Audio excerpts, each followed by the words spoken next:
Hello, welcome students. Welcome to lecture 7. ছাত্র বন্ধুরা, তোমরা জানো যে এখন লকডাউন চলছে, তাই সমস্ত স্কুল এবং টিউশন বন্ধ। তাই আমি তোমাদের কাছে যতটা সম্ভব চেষ্টা রাখছি যে এই সময় বাড়িতে বসে কিভাবে বাড়িতে নিজের কাছে বই না থাকলেও কিভাবে অন্তত একটু ক্লাস 12-এর যে কেমিস্ট্রি সম্পর্কে মোটামুটি একটা ধারণা পেতে পারো, তার জন্য আমি চেষ্টা রেখেছি। So welcome to came circle. এবং তোমাদের এখন যে বিষয়টা নিয়ে আমি আলোচনা করছি দ্রবণ, এবং দ্রবণেরই একটা পার্ট এখন আমি আলোচনা করব লেকচার 7-এ। সেটা হলো তরলের বাষ্পচাপ বা ভেপার প্রেশার অফ লিকুইড। এর আগের ক্লাসগুলো নিয়ে আমরা দ্রবণের বিভিন্ন অংশগুলো আলোচনা করেছি। এর আগের লেকচারে, লেকচার 6-এ আমরা তরল দ্রবণ, তার আগের লেকচারে আমরা সেখানে পড়েছি যে বিভিন্ন ধরনের অ্যালয় সম্পর্কে পড়েছি। আজকে আমরা যে জিনিসটা নিয়ে আলোচনা করব সেটা হচ্ছে তরলের বাষ্পচাপ, এবং পরীক্ষায় কিন্তু এটা প্রায় আসে ইম্পর্টেন্ট। এর দুটো পার্ট আছে, একটা আছে তরলের বাষ্পচাপ নিয়ে প্রাথমিক আমরা আলোচনা করব, ইন্ট্রোডাক্টরি পার্ট। আজকে যে আমরা আলোচনাটা করব সেটা হচ্ছে ইন্ট্রোডাক্টরি পার্ট, ইন্ট্রোডাকশনটা। এর পরের ক্লাসে এর পার্টে একটা থাকবে, সেটা হচ্ছে রাউলেট ল বলে একটি ল পাওয়া যায়, বা রাউলেট নিয়ম। সেই রাউলেট লটা কিন্তু পরীক্ষাতে প্রায় ঘুরে ঘুরে আসে, সেটা আমরা নেক্সট ক্লাস আলোচনা করব। আজকে আমরা জাস্ট ধারণা দেবো যে তরলের বাষ্পচাপ কীভাবে হয়। ছাত্র বন্ধুরা, স্টুডেন্টস, তোমরা জানো যে যদি কোনো একটা পাত্রের মধ্যে তরলকে নিয়ে ফোটানো হয়, এখানে একটা বার্নার দিয়ে গরম করা হয়, তাহলে জানো তোমরা এখান থেকে একটা বাষ্প তৈরি হবে। এবং তোমরা কি জানো যে বাষ্পটা কিন্তু ভেতর থেকে তৈরি হয় না, বাষ্পটা কিন্তু তরলের উপরিতল থেকে তৈরি হয়, এটা জানো। এবং উপরিতল থেকে কেন তৈরি হয়? আমরা জানি যে তরলের যে উপরিতলে অর্থাৎ সারফেসের যে তরলের যে অণুগুলো বা যে অণুগুলো থাকে সেগুলো কিন্তু সব থেকে লুজলি বাউন্ডেড, কিন্তু এর মধ্যেকার যে অণুগুলো থাকে সেগুলো কিন্তু স্ট্রং ফোর্স দিয়ে আটকানো থাকে, ফলে তারা কিন্তু সরাসরি চলে যেতে পারে না, বাষ্পীভূত হতে পারে না। এবং এর সারফেসের যে অণুগুলো রয়েছে সেগুলো কিন্তু একদিকটা খোলা থাকার ফলে খুব লো অর্থাৎ উইক ইন্টারমলিকুলার ফোর্সে বাধাপ্রাপ্ত, সেই জন্য কিন্তু সহজে এরা কি চলে যায়, ভেপার স্টেটে চলে যেতে পারে। তাহলে কি হয় যে ভ্যাপোরাইজেশনটা সবসময় কোথা থেকে হয়? ভ্যাপোরাইজেশনটা সবসময় হবে, ভ্যাপোরাইজেশন এটা সবসময় কোথা থেকে হবে? সারফেস থেকে, সারফেস অফ লিকুইড, তাই তো। আমরা ছাত্রবন্ধু, তোমরা এর আগেই আমি বলেছি অনেকবার যে তোমাদের কিন্তু ইংলিশ সম্পর্কে ওয়াকিবল থাকতে হবে, কারণ সমস্ত কম্পিটিটিভ এক্সামগুলোর পরীক্ষা প্রশ্নপত্র কিন্তু সবাই ইংলিশই হবে। তা যদিও তোমরা বাংলা মিডিয়াম, তাই এখন থেকে একটু চেষ্টা রাখবে যাতে করে ইংরেজিটা একটু পড়াশোনা করা যায়, অর্থাৎ এই সমস্ত টার্মিনোলজিগুলো। তাই জন্য আমি চেষ্টা করছি এখানে ইংরেজি টার্মিনোলজি এবং সঙ্গে বাংলাটা করা যায়। ভ্যাপোরাইজেশন সারফেস থেকে, অর্থাৎ বাষ্পীভবনটা, ভ্যাপোরেশন কথার অর্থ হলো বাষ্পীভবন, এটা কিন্তু তরলের সারফেস থেকে বেশি হবে, তার কারণটা কিন্তু এখানে বোঝে নেওয়া গেল। এবার যদি ছাত্রছাত্রীকে বদ্ধ পাত্র করে দেওয়া হয় তাহলে কি হবে? দেখবে যে এইদিকে যদি বন্ধ পাত্র করে না দাও, প্রথমত ছিল এটা খোলা পাত্র ছিল, খোলা পাত্র থাকলে কি হবে, এটাকে ফোটাতে থাকলে কিন্তু আস্তে আস্তে জলটা বা লিকুইডটা এখানে কিন্তু শেষ হয়ে যাবে। কিন্তু যদি বদ্ধ পাত্র করে দাও তাহলে দেখবে যে লিকুইডটার অ্যামাউন্টটা কিন্তু এখানে একটা সময় গিয়ে স্থির হয়ে যাবে। তার মানে আমরা যে জানি যে লিকুইড অর্থাৎ তরল থেকে কি হয়, সেখান থেকে বাষ্পীভবন হলো, বাষ্পীভবন বা ভ্যাপোরাইজেশন। এই বাষ্পীভবন হওয়ার ফলে কি হয়, তারা বাষ্প তৈরি হচ্ছে, এবং তার সঙ্গে আরেকটা জিনিস হয় যে বাষ্পগুলো যে তৈরি হচ্ছে সেগুলো কিন্তু ঘনীভবন গিয়ে আবার তরলে পরিণত হয়। তাহলে বাষ্পীভবন আর একটা হচ্ছে ঘনীভবন। তাহলে দুটো দুটো জিনিস ঘটে, একটা হচ্ছে যদি আমরা বন্ধ পাত্র করে দিই তাহলে কিন্তু বাষ্পীভবন যেমন হচ্ছে তেমনি বাষ্প থেকে আবার কিন্তু তরল অণু তৈরি হচ্ছে। তাহলে এটা হচ্ছে বাষ্প, এটা হচ্ছে বাষ্প, এটা তরল থেকে বাষ্প, আবার বাষ্প থেকে কিন্তু তরল হচ্ছে। এই দুটো প্রসেস, এই যে প্রসেস দুটো, একটাকে বলা হয় ভ্যাপোরাইজেশন, একটাকে বলা হয় কনডেনসেশন। ঘনীভবনের ইংরেজি হলো কনডেনসেশন, কনডেনসেশন। তাহলে ভ্যাপোরাইজেশন এবং কনডেনসেশন কখন হবে? যদি বদ্ধ পাত্র হয়। এবং এক্ষেত্রে কী হয় যে একটা সময় আসবে যেখানে কিন্তু যে ভ্যাপোরাইজেশন অর্থাৎ বাষ্পীভবন এবং কনডেনসেশনের যে রেটটা সমান, এবং এটাকে বলা হয় একটা সাম্যাবস্থা, একটা ইকুইলিব্রিয়াম, অর্থাৎ বাষ্প এবং তরল বা লিকুইড এর মধ্যে একটা ইকুইলিব্রিয়াম তৈরি হবে। এই ইকুইলিব্রিয়ামটাকে আমরা বলবো সাম্যতা। এবং এই ইকুইলিব্রিয়াম অর্থাৎ যে এই যে সাম্যাবস্থা, যে বাষ্পীভবন এবং ঘনীভবনের যে সাম্যাবস্থা, এই সাম্যাবস্থার ক্ষেত্রে কি হয়, যে একটি বদ্ধ পাত্রে কোনো নির্দিষ্ট তাপমাত্রায় যে বাষ্পের যে চাপ থাকে সেটাকেই বলা হয় তরলের বাষ্পচাপ। তাহলে তরলের বাষ্পচাপের সংজ্ঞাটা আমরা এখান থেকে পেতে পারি যে, তাহলে বাষ্পচাপ কাকে বলা হবে, বাষ্পচাপের সংজ্ঞা কি, বাষ্পচাপ বা ভেপার প্রেসার কাকে বলা হবে, ভেপার প্রেসার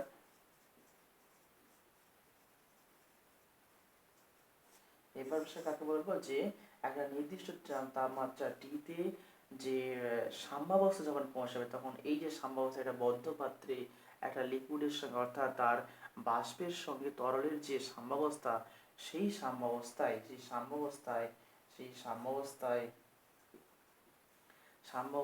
যে বাষ্পের যে চাপ তাকে আমরা বলবো vapour pressure of the liquid, তাই তো। এবং বন্ধুরা, ছাত্র বন্ধুরা, আমরা কি জানি যে এই ভেপার প্রেসার অফ লিকুইড অবশ্যই কার উপর নির্ভর করবে, এক নম্বর হচ্ছে যে এখানে যে আমরা লিকুইডটা ব্যবহার করছি, যে তরলটা ব্যবহার করছি, অর্থাৎ এটা জল ব্যবহার করছি না অ্যালকোহল ব্যবহার করছি না কি ব্যবহার করছি তার উপর নির্ভর করবে। আর কি ব্যবহার করবে, অবশ্যই উষ্ণতা, এই দুটো বিষয়ের উপর নির্ভর করবে। তাহলে আমরা তরলের বাষ্পচাপ সম্পর্কে মোটামুটি একটা আইডিয়া পেলাম যে বাষ্পচাপটা কখন তৈরি হবে, যদি একটা বদ্ধ পাত্রে একটা তরল থাকে এবং সেই তরলের ক্ষেত্রে বাষ্প এবং তরল অর্থাৎ বাষ্পীভবন এবং ঘনীভবনের মধ্যে সাম্যাবস্থা তৈরি হয়। এইরূপ সাম্যাবস্থায় যে বাষ্পের চাপ থাকে তাকেই বলা হয় বাষ্পচাপ।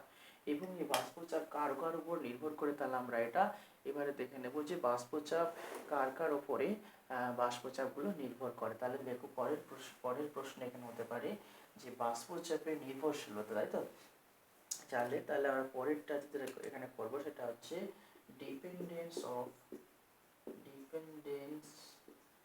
অফ ভেপার প্রেসার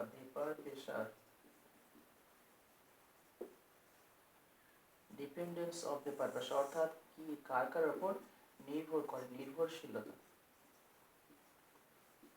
কার উপর। এক নম্বর আমরা কি বললাম যে তরলের প্রকৃতি, অর্থাৎ আমরা কি তরল এখানে ব্যবহার করব, নেচার অফ লিকুইড, তাই তো। তরলের প্রকৃতিতে আমরা কিভাবে এখানে আলোচনা করতে পারি। ছাত্র বন্ধুরা, তোমরা জানো যে আমরা একটা যদি তোমরা নেল পলিশের যে রিমুভার, বাড়িতে অনেকের থাকে যে নেল পলিশের রিমুভার, সেটা কিন্তু একটা অ্যালকোহল টাইপের, এবং এটা জানো যে খুলে রেখে দিলে কিন্তু বেশি দিন থাকে না, এগুলো উদ্বায়ী হয় এই তরলগুলো। আবার যদি জলকে যদি খুলে রেখে দাও কিন্তু অনেকদিন পর্যন্ত থাকতে পারে। তার মানে এই যে বাষ্পীভবন প্রসেসটা সেটা কিন্তু নির্ভর করবে কি তরলের প্রকৃতির উপর। আমরা জানি যে উদ্বায়ী কঠিন হয়, আবার উদ্বায়ী তরল হয়, এবং তরলটা হচ্ছে ভোলাটাইল লিকুইড কাকে বলে,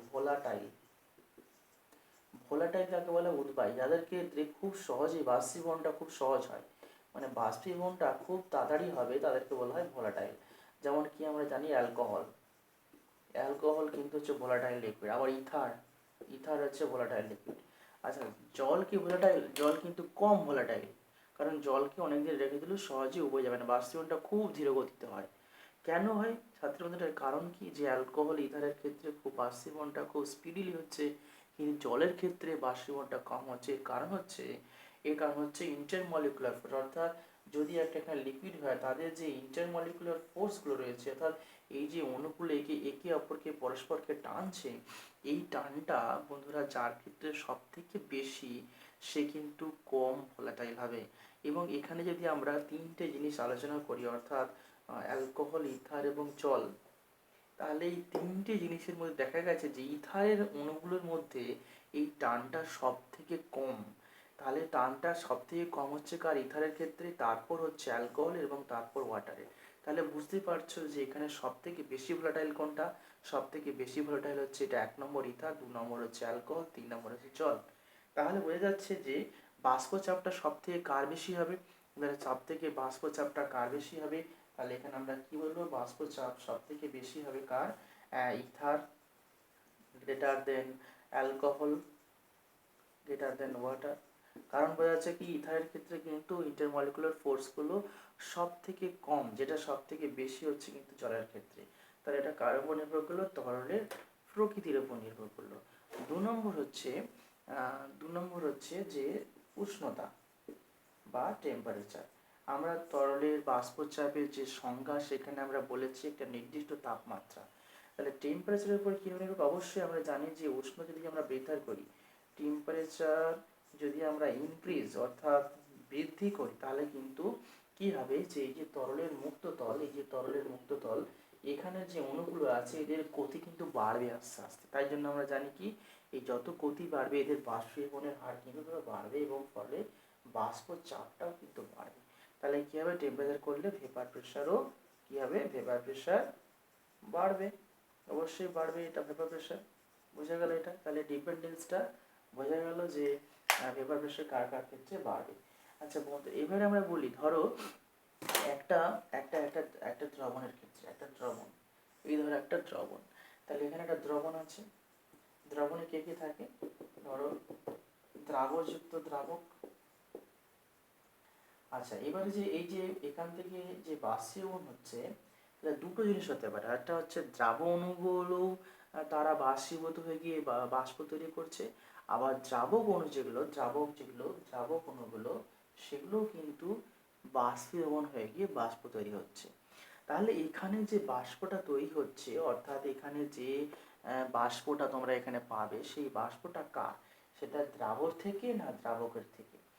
এখানে দুটোর ক্ষেত্রে হতে পারে। তাহলে আমরা বাষ্পচাপ যদি নির্ণয় করতে চাই, তাহলে কিন্তু আমাদেরকে একটা জিনিসকে অর্থাৎ দ্রাবকে এখানে কিন্তু অনুদ্বায়ী করতে হবে, অর্থাৎ দ্রাবক যেন উদ্বায়ু না হয়।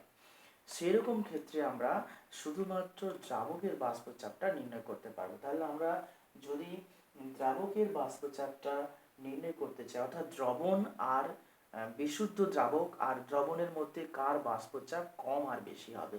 বিশুদ্ধ দ্রাবক ক্ষেত্রে একটা অনুদ্বায়ী দ্রাবক যদি যোগ করা হয়, তাহলে আমরা পরের প্রশ্নে চলে আসছি যে একটা দ্রবণ আছে, তোমার কাছে একটা বিশুদ্ধ দ্রাবক আছে, বিশুদ্ধ দ্রাবক মানে কি? ধরো তার মধ্যে কোনো কিছু দ্রাবক মেশানো নেই, ধরো সলভেন্ট, শুধুমাত্র সলভেন্ট। এ আছে, আর 2 নম্বর আরেকটা আছে যেটা হচ্ছে দ্রবণ, সলিউশন। এবারে প্রশ্ন হচ্ছে যে কার বাষ্পচাপটা বেশি হবে, এবং অবশ্যই এখানে উল্লেখ করে থাকবে এই দ্রবণের কিন্তু যে দ্রাবটা তৈরি করা হয়েছে, দ্রবণটা তৈরি হচ্ছে দ্রাবযুক্ত দ্রাবক মিলে। তাহলে এই দ্রাবটা কিন্তু হচ্ছে কি নন ভোলাটাইল, এটা আমরা বলে দিয়েছি। তাহলে একটা বলে দিলাম, প্রশ্নটা হচ্ছে যে একটা নন ভোলাটাইল সলিড অর্থাৎ অনুদ্বায়ী দ্রাবক দ্রবণ এবং একটা বিশুদ্ধ দ্রাবক। আবার বলছে প্রশ্নটা, একটি অনুদ্বায়ী দ্রাবযুক্ত দ্রবণ এবং একটি বিশুদ্ধ দ্রাবক, কার ভেপার প্রেসার বা বাষ্পচাপটা বেশি হবে?